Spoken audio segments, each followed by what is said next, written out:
CNN fired you for speech they deemed anti-Semitic. Why? Yeah, I don't know.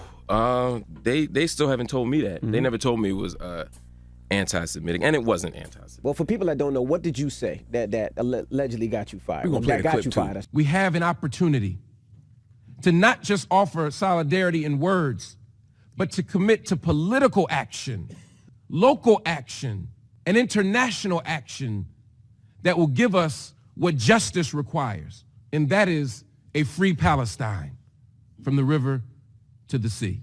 Yeah, I gave a speech at the United Nations. It wasn't like I had like a one-liner. It was a 22-minute speech where I laid out a criticism of the Israeli government. After you came from Palestine? After I came from Palestine. I got off the plane, went straight there. And after I gave that interview, there was some pushback. Some people were criticizing me. And then the next morning, I got a call from CNN. And they said that that the speech was not in line with their values. I said, well, which part of the speech? Did y'all hear the whole speech? they didn't even tell me that. They didn't tell me, what part of the speech. They didn't tell me how much of the speech. They didn't. It's just the whole speech. So I said, cool.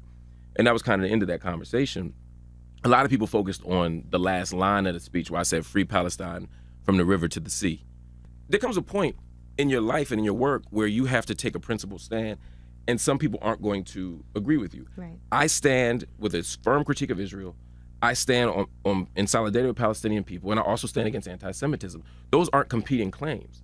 You know what I mean? You can love Jewish people and say that Jewish lives are not worth more than Palestinian lives, that Israeli lives are not worth more than Palestinian lives. And I can say also that everybody who criticizes Israel doesn't hate Jews, and I would hope that most don't. It's interesting because a lot of criticism will come from people who don't really know what's going on and have never been there. Right. And when you go there and you're walking through a place like Isawiya, and I'm watching an 80-year-old man have to pull down his pants at a checkpoint.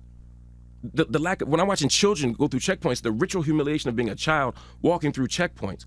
When I'm watching women have to go through forests and bushes to go around checkpoints, 80 and 90-year-old women to sell vegetables in East Jerusalem, and then they get fined and they lose all their money. When I'm watching children getting beaten with nightsticks, when I'm watching stop and frisk on Via Dolorosa, the very walkway where Jesus occupied the 7 stations of the cross, when I'm watching that happen, and I'm also watching children being stopped and frisked, which is outside the tradition of any religion.